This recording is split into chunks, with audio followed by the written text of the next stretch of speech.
Here's Dr. James Dobson with Family Talk. Have you noticed that laughter is the key to surviving the special stresses of the child-rearing years? It's true. Almost every day I hear from mothers who share the most wonderful stories with me about their kids. One of my favorites came from the mother of two small children, and this is what she wrote.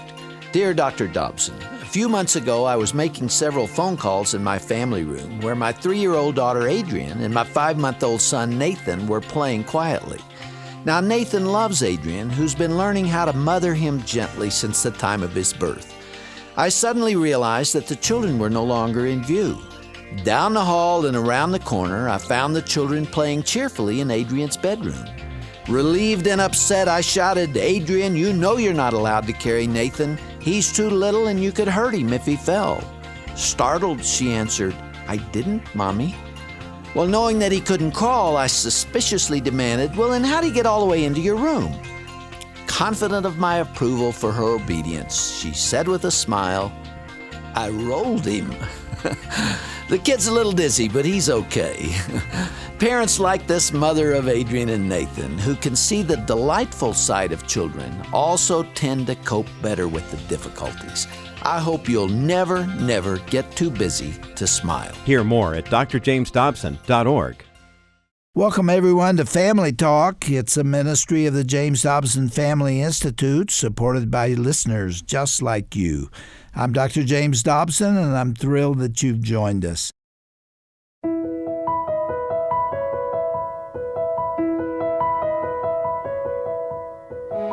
Well, welcome to Family Talk. I'm Roger Marsh, and on today's classic episode, we're going to hear a conversation featuring Dr. James Dobson with his dear friend, the late Chuck Colson, and Chuck's daughter, Emily Colson. The three discussed what Emily's journey has been so far with their son, Max, who has autism. But before we begin, there's a very important issue which I must share with you.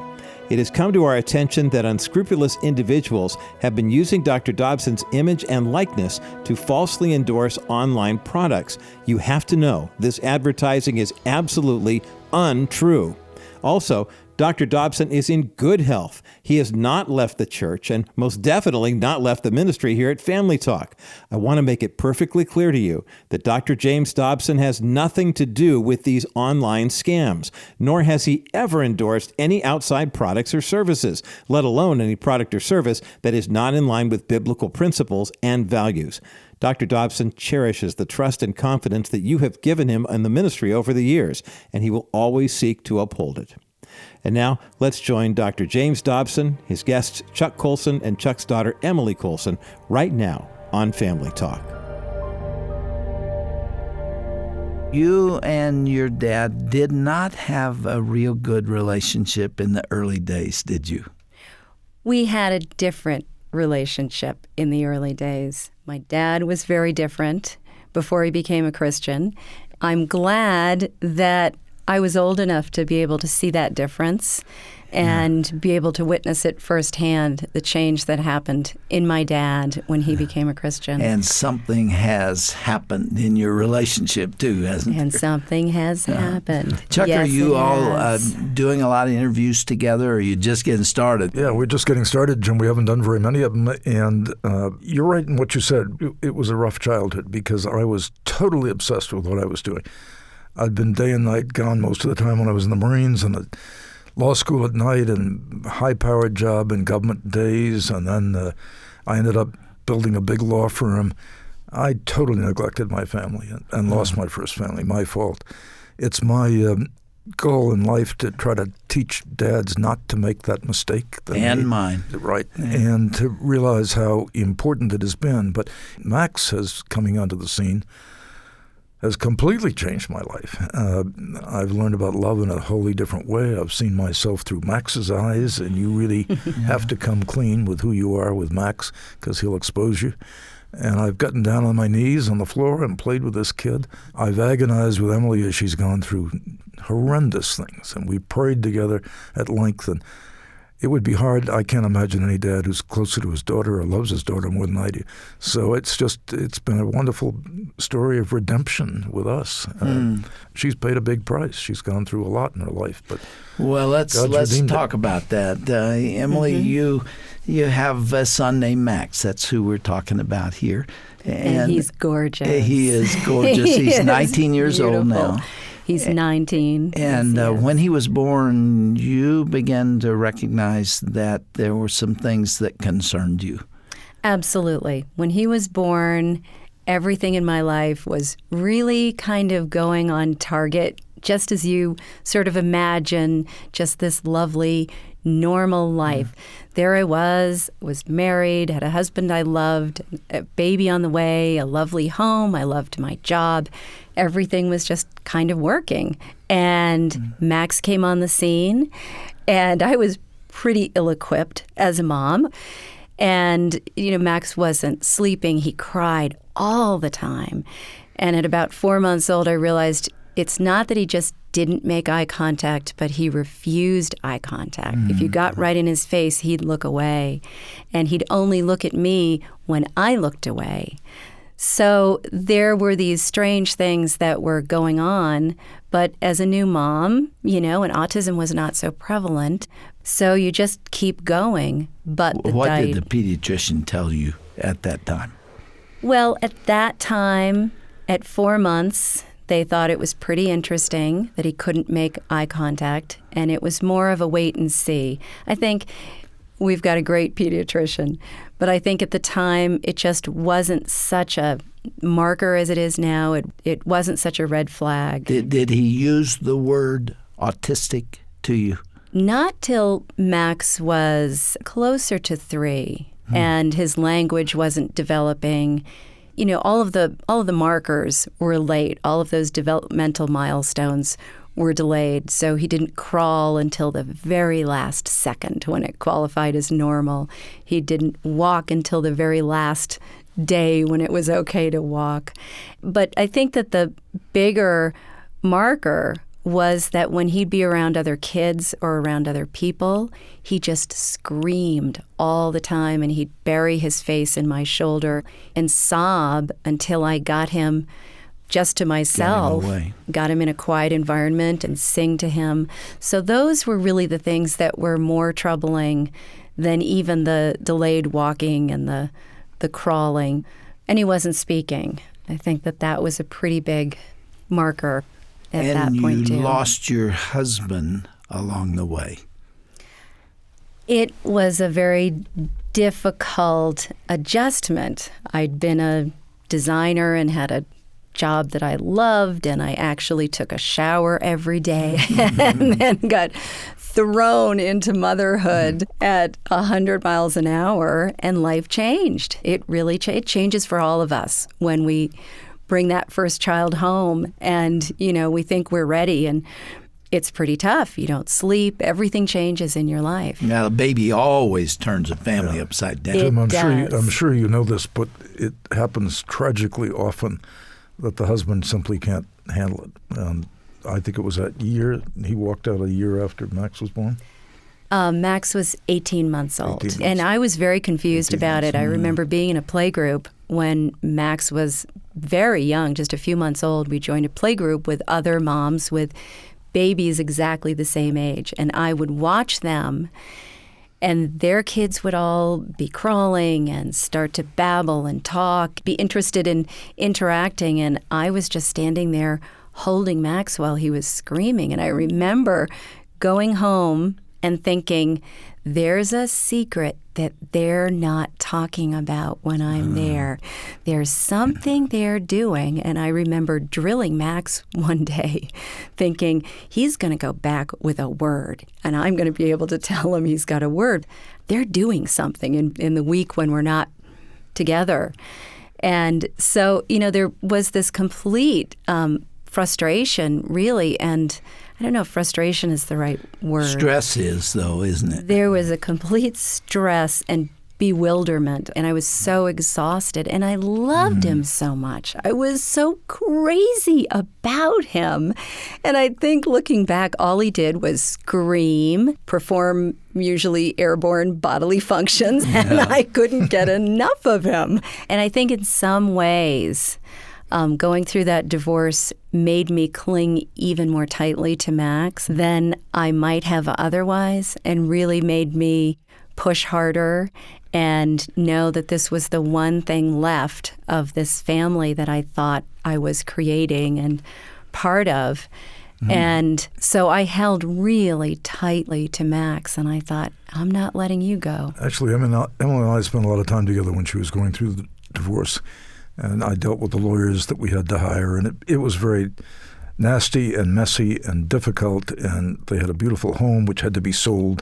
The anxiety of a dad when all this is going on, and I know she's out of her home and actually tells the story in the book of falling down the stairs on the way out, kind of hitting bottom.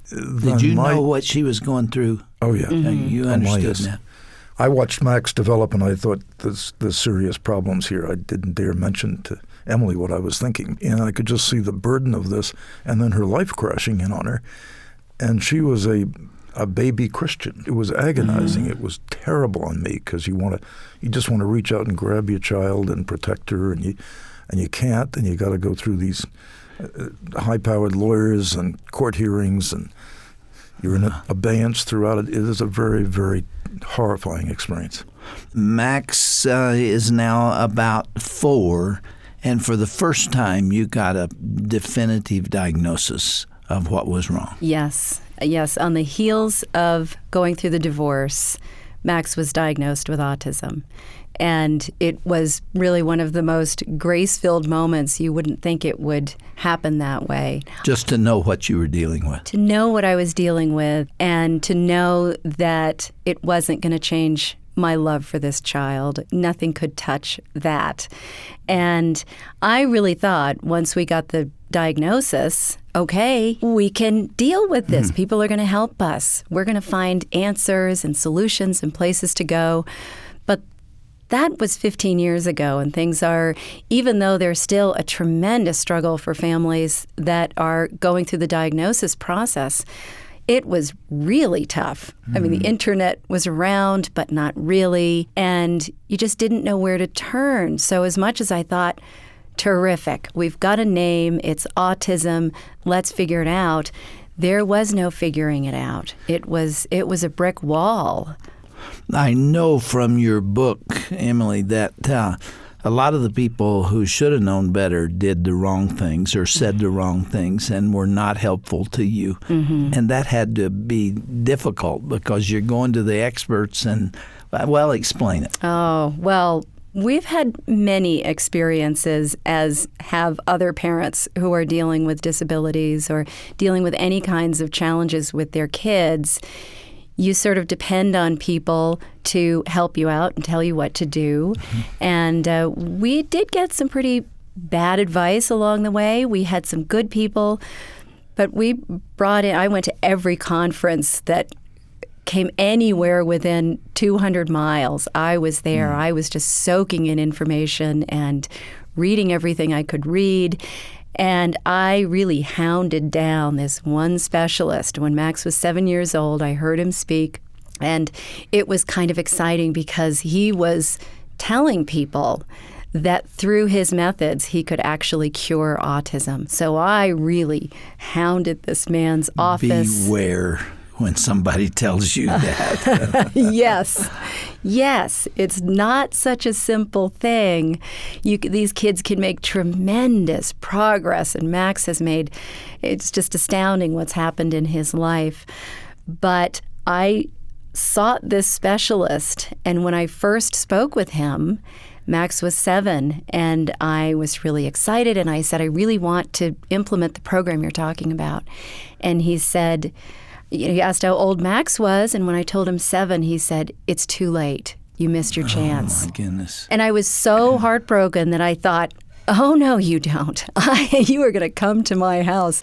It took months of my pestering him to come to our home. And when he showed up, we spoke for about 2 hours sitting there in my living room. And then he walked around my house, and he finally came to the front hall closet, and he said, "When Max is non-compliant, I want you to lock him in this closet." Oh, my goodness. And I looked up at this man who I had chased for a year. I had wasted time chasing him, thinking that he had the answers. And there he was telling me to lock my son in a closet, and he would send me a bill. And I just was so heartbroken. And now we'd lost another year. And there's such pressure on families with young children because we know that the earlier we get in with these kids, the bigger the impact we can make in their lives. But it's not that simple because there are huge wait lists to get into programs. My son's school, where he is now, has 300 kids on the wait list to get into his autism program. It's just not that easy. And so there's so much pressure for these families thinking that if they work hard enough and do everything they can, they will cure their kids, that when the kids turn 8, 9, 10, and they're still autistic, there's a whole second heartbreak that happens for a lot of families when they feel that they've failed, that they feel that they've missed the kind of therapy they should have had. And the heartbreak is enormous. But the truth of the matter is that these kids continue to make great progress. So if there's someone listening today who's been told your child can't, find a new doctor, because you want the people who say, we're going to find a way. It's really tough to watch your child be tested, realizing he's not hitting anything that they're asking him to do. They brought us back into this little room after they'd all sat together and met and certainly had come up with the diagnosis. And they all sat with me. They didn't tell me that day. But as I was bantering them with questions and realizing they were no longer asking me questions, Max he'd had a really long day. It was really tough for him to be tested, and he threw himself against me and kept trying to hug me, and I'm trying to ask questions and look past Max, and all of a sudden I thought, there's really nothing I need to know that they're going to tell me that's more important than this moment with my son. Sorry. And he just pushed his cheek up against mine, and I just melted into this boy. It was the most grace-filled moment, and I could hear these 4 evaluators who were watching us just oohing and eyeing as Max was in my arms. And they knew it was autism, but they didn't tell me that day. I didn't know till later. And Max knew that you loved him, didn't he? Oh, yes, he did. Yes, he did. What was Max like at 7 years of age? Well, I think at 7, we started to come into some of the hardest years. 7, 8, 9, even into 10. Those were some of the toughest years for us. The tantrums became enormous. We'd never be able to go anywhere because there were tantrums all the time. And this is almost, I guess I describe it as an anxiety attack. It's not the kind of tantrum other kids have where they want to buy something and the mom is saying no, and so the kid throws himself on the floor until the mom says yes. What Max wants is for the world to make sense, and it doesn't. And he's looking to me to help him make sense of it. And it was really overwhelming. When he was younger, I could pick him up and move him. But by the time he got to 9, I was lost. There was really nothing I could do unless I thought of some really quick, clever bribe. And in the autism field, they call that a reinforcer. The rest of us call that a bribe, to move him out of the space, shift the situation for him. He was also at that age, Jim, bigger than Emily. And he's grown fast, and he's a big guy, and she's learned how to manage him. It's miraculous, the 110-pound girl to me, handling this big kid. And I lived through some of those tantrums, and they're really, really tough. And you can't understand what's in that young man's mind. You have to learn to be in his place. This is what really, for me, has been a life changer. I usually think other people are tracking with me. Here's somebody who can't track with me. I got to figure out how to track with him. Mm-hmm. And Emily's done it brilliantly because she draws pictures and has that gift. And You're an artist, aren't you? Yes, I am. Yeah.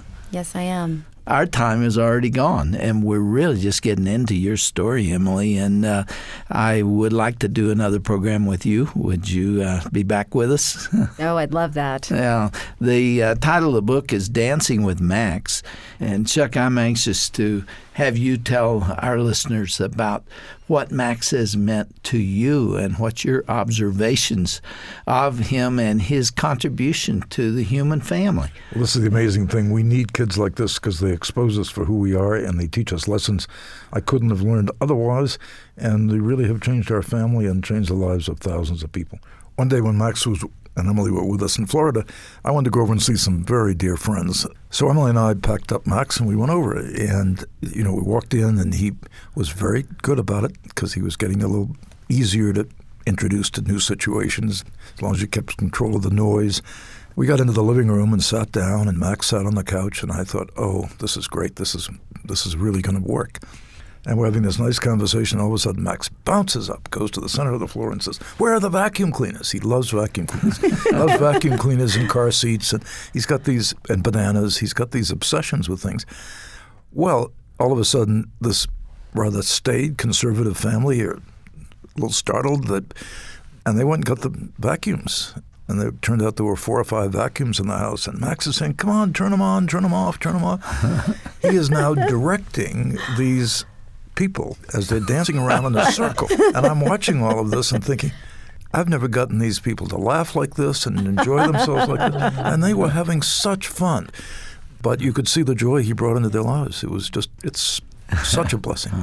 Well, let's hear the rest of the story, or at least more of the story, next time. Chuck Colson and Emily Colson, thank you for being with us today again. Thank you. My goodness, you've been on the air with me at least 40 times, and I would like to make it 41. So if you'll be back with us, we'll pick up the story next time. We will indeed, Jim, and those have been wonderful experiences over the years. Thank you so much. We'd love that. Thank you very much. Thank you, Emily, for that smile. Thank you. Because despite where you've been and what you've gone through, you have hope to share. We have joy to share. Okay.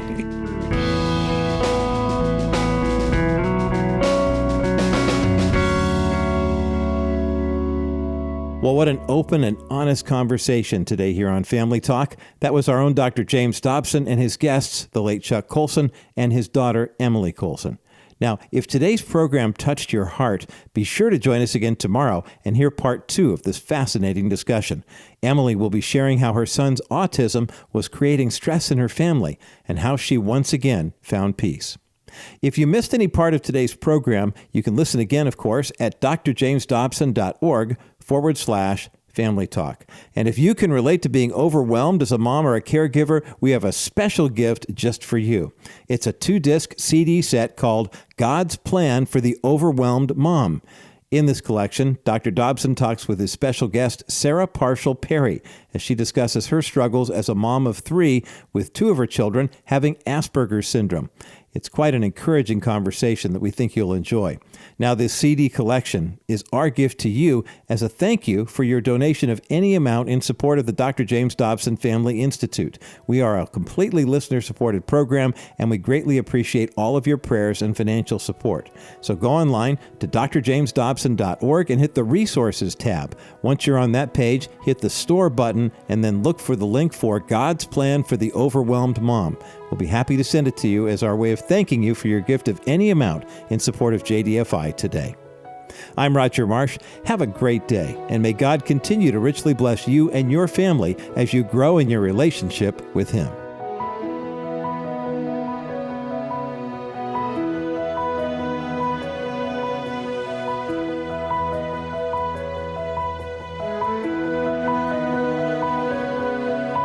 This has been a presentation of the Dr. James Dobson Family Institute. Several years ago, I attended a wedding ceremony in a beautiful garden setting and came away with some thoughts on child rearing. Here's Dr. James Dobson with Family Talk. My thoughts drifted on that day after the minister had instructed the groom to kiss the bride, and approximately 150 colorful helium-filled balloons were released into the blue California sky. Within a few seconds, the balloons were scattered across the heavens, some rising hundreds of feet overhead and others cruising toward the horizon. A few balloons struggled to clear the upper branches of the trees, while the show-offs became mere pinpoints of color on their journey to the sky. How interesting, I thought, and how symbolic of children. Let's face it, some boys and girls seem to be born with more helium than others. They catch all the right breezes and they soar effortlessly to the heights. Others wobble dangerously close to the trees. Their frantic folks run along underneath, huffing and puffing to keep them airborne. It is an exhausting experience. I want to offer a word of encouragement specifically to the parents of those low-flying kids. Sometimes the child who has the greatest trouble getting off the ground eventually soars to the highest heights. That's why I urge you as parents not to look too quickly for the person your child will become. To get involved, go to drjamesdobson.org.